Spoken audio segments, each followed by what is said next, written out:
నేను అన్నపూర్ణ మామిడిపల్లి విజయవాడ రుచులని శీర్షికలో నిన్న నేను గవ్వలు గోర్మేటీలు చేసి చూపించాను. ఈ రోజు మీకు అవి స్వీట్ ఐటమ్. ఈ రోజు మీకు హాట్ ఐటమ్ చూపిస్తాను. పండగ అంటే అటు స్వీట్ ఉండాలి, ఇటు హాట్ ఉండాలి. ఎవరికి ఇచ్చింది ఇష్టమైంది వాళ్ళు తింటారు. అందుకని చెప్పేసి ఈ పూట కారపూస చేస్తున్నాను. కారపూస అయితే చాలా తేలిగ్గా అయిపోతుంది, ఎవరైనా చూసి చేసుకోవడానికి వీలుగా ఉండేటువంటి ఐటమ్. అందుకని కారపూస చూపిస్తున్నాను. ముందుగా దీంట్లో కావాల్సిన ఇంగ్రీడియంట్స్: శనగపిండి ఒక గిన్నె, బియ్యపిండి ఒకటి. ఇది ఏంటంటే ఒకటి శనగపిండి కనుక వేసుకుంటే 3 బియ్యపిండి వేసుకోవాలి, లేకపోతే మెత్తగా వస్తాయి అన్నమాట, కరకలాడుతురావు. ఇవి 2.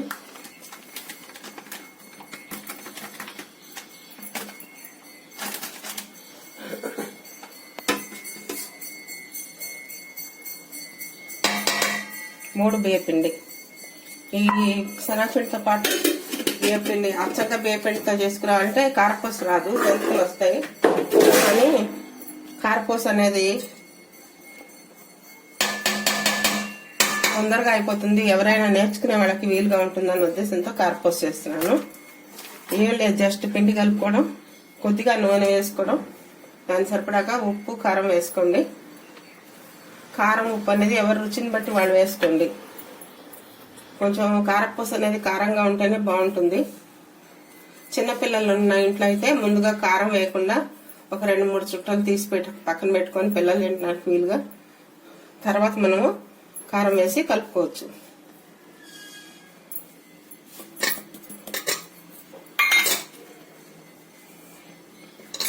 ఇది మొత్తం శుభ్రంగా ఉండలేకుండా బాగా కలుపుకొని ఆ తర్వాత నూనె వేడి నూనె కాచి పోసుకుంటే మనకి కారపూస బాగా క్రిస్పీగా వస్తుంది.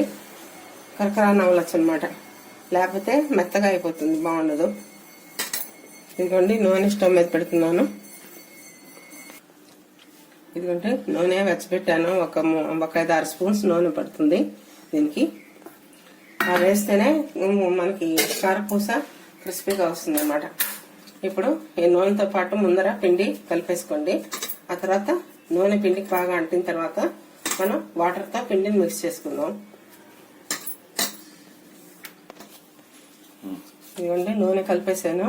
నూనె తర్వాత మనం నీళ్లు వేసుకుందాం. కొంచెం కొంచెంగా వేసుకోండి, ఎక్కువ వేసుకోవద్దు.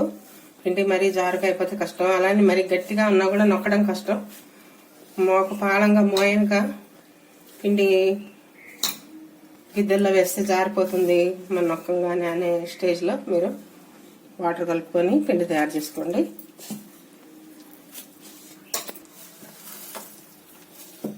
ఇదిగోండి పిండి కలపడం అయిపోయింది. ఈ పిండి మనము అటు చపాతీ పిండిలాగా గట్టిగా కాకుండా మరీ మెత్తగా అదులు పలుచగా కాకుండా, ఇదిగోండి చూసారా, ఎట్లా అంటే మనకి ఇలా జారిపోయినట్టుగా రావాలన్నమాట. ఇలా జారిపోయినట్టుగా వస్తే మనకి ఈ పిండి బాగా కలిపి తయారైపోయినట్టుగా. దీన్ని మనం ఒక 1/2 గంట సేపు నాననిద్దాము. పక్కన పెట్టి మూత పెట్టిస్తే ఒక 1/2 గంట పాటు చక్కగా నానిపోతుంది. అప్పుడు మనము దీన్ని ఈ కారపూస గొట్టంలో వేసి చక్కగా నూనెలో ఒత్తుకుంటే మనకి కారపూస వచ్చేస్తుంది. ఇది చాలా తేలిక చేయటం, ఎవరైనా చేసుకోవచ్చు. పిండి వంటకు కొంచెం జాగ్రత్తగా, మరీ గట్టిగా ఉన్నా దిగదు. గొట్టాల్లోంచి పలచగా ఉంటేనేమో జారిపోయి మెత్తగా అయిపోతుంది, బాగా కరకరలాడుతూ వేగదు అనమాట.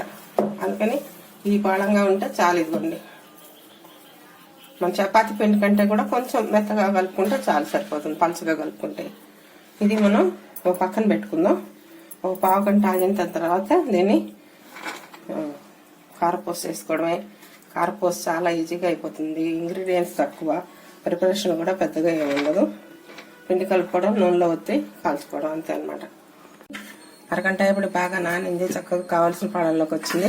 ఇప్పుడు మనం గిద్దెలు తీసుకొని గిద్దెల లోపల ఆయిల్ అప్లై చేద్దాం, ఎందుకంటే పట్టుకోకుండా జారుగా వచ్చేస్తుంది. అలాగే పైన వేసిన ఒక్కదానికి కూడా ఆయిల్ అప్లై చేద్దాం. ఇప్పుడు కొంచెం కొంచెంగా పిండి తీసుకొని దీంట్లో పెట్టుకుంటే మనకి పైనుంచి అది ఆ గిద్ద పెట్టి నొక్కడానికి బాగుంటుంది. మరి నిండా పెట్టుకున్నారనుకోండి మీరు, అప్పుడేమవుతుందంటే మొత్తం నొక్కుతుంటే బయటకు వచ్చేస్తుంది.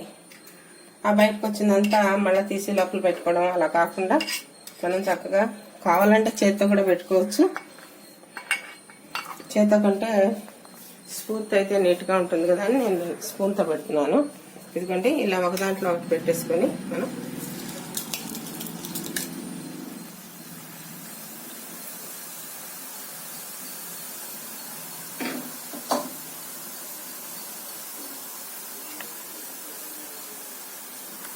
పిండి దీంట్లో చక్రాల గిద్దలో పెడుతున్నాను.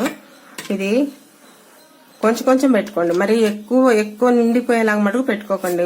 బయటికి వేడుకొచ్చేస్తుంది పిండి. ఒక చుట్టకి సరిపడా పెట్టుకున్నాం అనుకోండి, మళ్ళీ అది వేగే లోపల మళ్ళీ మనం పెట్టుకోవచ్చు కావాలంటే. అందుకని కొత్తగా వంటలు నేర్చుకునే పిల్లలు అందరూ కూడా ఈజీగా చేసుకునేటట్టుగా ఉంటుంది ఇది. ఇదిగోండి,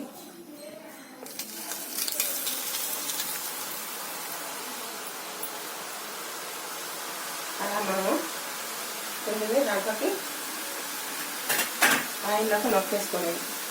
నొక్కిన తర్వాత కొంచెం వేగిన తర్వాత వెనక్కి టర్న్ చేసుకొని తిప్పుకుంటే రెండు పక్కల కూడా బాగా వేగుతాయి. వచ్చేసింది జంతిక.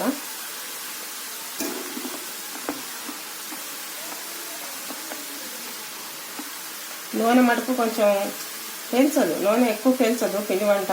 కానీ ఏంటంటే పోయటం మటుకు కొంచెం ఎక్కువగా బాండీలో 3 వంతుల దాకా పోసుకోవాలి. మరీ నిండా మటుకు మీరు పోసుకోకండి.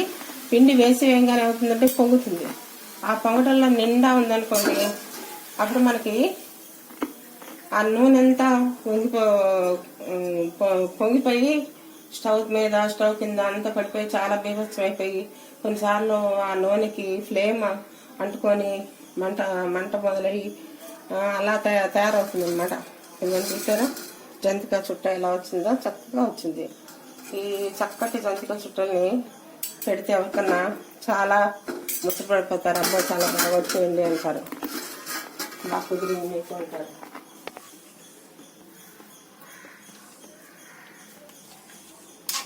ఇది ప్రతిసారి కూడా మనం ఇంతే, ఒక చుట్టి నూనెలో వేయంగానే మనం వెంటనే ఈ పిండిని దీంట్లో కనుక పెట్టుకొని గొట్టాల్లో కనుక పెట్టుకొని కనుక ఉంటే మనం మళ్ళీ వాయికి లేట్ లేకుండా గబుగా వేసుకోవచ్చు అనమాట.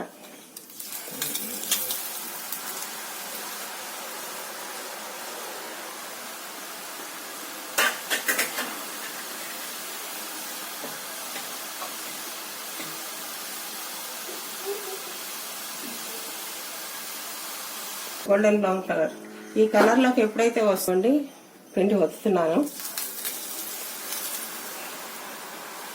చూసారా, వేసి వేయగానే పొంగు వచ్చేస్తుంది. అందుకని మీరు పెట్టుకునే బాండి కొంచెం పెద్ద బాండి పెట్టుకుంటే మీకు నూనె పోకుండా ఉంటుంది అన్నమాట. లేకపోతే నూనె పొంగిపోవడం ఇందాక నేను చెప్పాను కదా, ఆ స్టవ్ మీద అంతా పడిపోయి కొన్నిసార్లు ఆ మంటకి వేడి నూనెతో మంట వచ్చేసేసి ఇలాగ అయిపోయి చాలా కంగారు అయిపోతుంది. వెంటనే ఏం చేయాలో అర్థం కాక పెద్దలు ఆడుకోవాల్సి వస్తుంది. అందుకని వేసుకునే పిండి జాగ్రత్తగా మీరు వేసుకుంటే ఆయిల్ పొంగకుండా చక్కగా వస్తుంది. అప్పుడు మీకు కారపూస చుట్ట ఇది ఎక్కువ టైం పట్టదు కాల్చడం, ఎందుకంటే పల్చగా ఉంటుంది కదా. అందుకని సన్న పూస, దానివల్ల మనకి వెంటనే కారపూస వస్తుంది. ఇకపోతే కారపూస ఏమంటే వేగిందని ఎలా తెలుస్తుంది మనకి? అలా తెలుసుకోకపోతే మాడిపోతుందా, ఇలాంటి ప్రశ్నలన్నీ కొంతమంది అడుగుతూ ఉంటారు. దానికి వేగింది అనే దానికి ఈ కలరే మనకి చిహ్నం అనమాట. Light golden brown colour medium సైజులో ఉండే గోల్డెన్ బ్రౌన్ కలర్ రాగానే మనం వెంటనే చుట్ట తీసుకోవచ్చు. కొన్నిసార్లు జంతికలు కనుక చేసేటట్టయితే దాన్ని మళ్ళీ వెనక్కి టర్న్ చేయాల్సి వస్తుంది. ఒకవైపుకి కాలుతుంది, రెండో వైపుకి మళ్ళీ తిప్పుకొని కాల్చుకొని తీసుకోవాలి. ఇదే మొత్తం మీద